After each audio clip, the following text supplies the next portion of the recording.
of mass influence, how fake messaging shapes the masses, and what we can do about it. In a world saturated with screens, sound bites, social algorithms, information is no longer just shared, it's engineered. The rise of mass messaging and psychological manipulation through media, tech, and institutional narratives has created a world where the truth often takes a backseat to influence. We don't live in information age anymore. We live in an influence age. But before I get going, please consider subscribing to the channel, sharing it, liking it, as it helps us navigate through the algorithms of YouTube. And most important, please watch the whole video as it helps us move our videos ahead. If you like the content, if you want to see more, consider subscribing and liking it.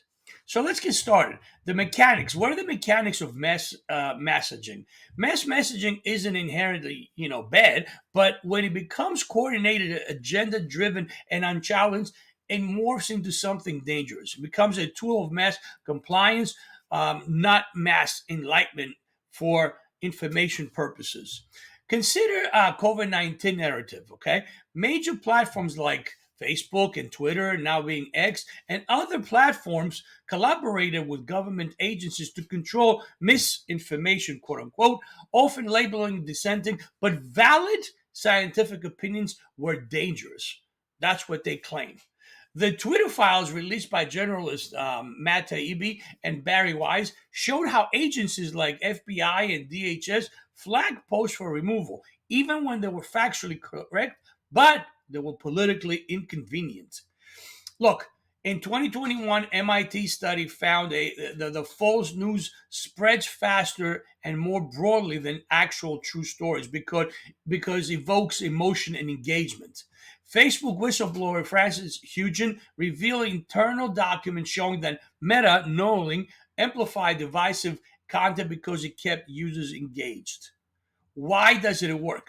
Well, fake messaging works because it's repetitive, emotional, and it authorizes people. According to psychological evaluation, the psychologist Robert Cialdini labeled three key principles that found that were used.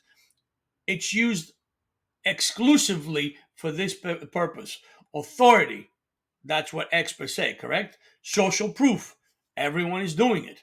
Scarcity and urgency, act now or suffer the consequences. If you combine this with algorithmic echo chambers and people stop thinking critically, they start feeling and reacting to what they're being told. How to spot fake messaging? Well, look, ask yourselves, who benefits from this information? Who benefits from me believing this?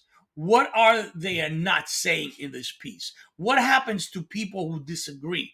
Are all sources saying the same thing in the same way? Does the message evoke fear, guilt to push compliance? If all these signs point to emotional manipulation, there's probably an agenda. So, what can we do as individuals? Well, my opinion, be skeptical, be cynical, question the message, the messenger, and the motive without becoming crazy. Diversify your information diet. Read left, right, center. Follow independent journalists. Support platforms that value free speech, not filtered truth. Speak up and build parallel systems. Whether it's homeschooling, independent media, or decentralized networks, build and support alternatives. Waiting for institutions to reform themselves, yeah, that's not happening. That's being naive. Teach the next generation. Critical thinking should be taught before any other subject. Kids should know how to spot propaganda, evaluate sources, and push back respectfully. What can we do as a society? We need to start demanding transparency from technology companies. Push for legislation that requires algorithm transparency. We deserve to know why we see what we see. We need to start rebuilding trust through decentralization. Encourage decentralized platforms like blockchains and journalism and independent peer reviews. We need to have the centralized gatekeepers no longer do what they do because simply they're not trustworthy. Empower whistleblowers, protect and amplify the voices of insiders whose manipulation from government to big pharma and to big tech, they come forward to give us this information. So let's protect those people. Look, we're told the internet will set us free, right? That's what we were told. Well, instead, it's become a digital playground for beliefs and behaviors, and of course, inside your brain, right? But here's the catch: we're not powerless. We're not alone, and most importantly, we're not crazy for questioning. It's times of universal deceit. Telling the truth is the revolutionary act. That's what George Colwell said. In times of universal deceit, telling the truth is a revolutionary act. Be revolutionary and start questioning things. Let me know what your thoughts are. Till our next video.